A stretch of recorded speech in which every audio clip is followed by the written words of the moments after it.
Salam, hörmətli Avtoklub izləyiciləri, yenə dərsimizdən bir çəkilişdir. Mən buradan bizim həkimlərimizə öz təşəkkürümü bildirirəm ki, onlar bizim sırf sürücülük məktəbimizi, Mingəçevir Avtoklubu seçirlər. Bugün də təlimdə bir həkimimizdir, doktorumuzdur. Buyurun doktor, ürək sözləriniz. Çox sağ olun. Zülfiyə müəllimə, bizim gözəl dəyərli müəlliməmiz.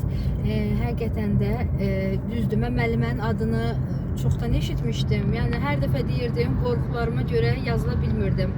Axırda, yəni necə oldu bilmirəm. Qorxumu yendim və yazılma qərarını aldım. Və artıq burada qırmızı da saxlayacağıq. Və müəlliməmiz, gözəl müəlliməmiz o qədər gözəl izah edir ki, dərsə, yəni artıq bizim 6-cı dərsimizdir, amma mən şəhərdə artıq yəni sərbəst rahat sürə bilirəm və müəlliməm yanımda olanda elə bilirəm ki, yəni artıq professional sürücü kimi hiss edirəm özümü. Əvvəl oturanda çox qorxurdum. Hətta müəlliməmi o qədər bezdirirdim ki, mən sürə biləcəmmi? Yəni qarşıdan gələn maşınlarından qorxurdum mən həmişə. Yəni o qorxu məndə var.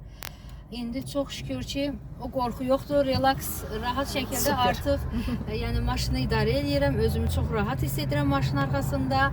Yəni o qədər gözəl, məmnunam ki, çox sağ olun ki, yəni siz qarşıma çıxdınız, sizi seçdiyim üçün, yəni heç də peşman deyiləm və çox da gözəl izah edirsiniz. Çox sağ olun. Çox hər tərəfli izah edir, həm yol qaydalarını, həm düzgün idarə etməni, yəni hər tərəfli. Təşəkkür edirəm. Siz də artıqlaması ilə haqqımızı verirsiniz. Örgədirəm və alıramsa əla, super. Siz də sağ olun. Çox razıyam. Sağ olun.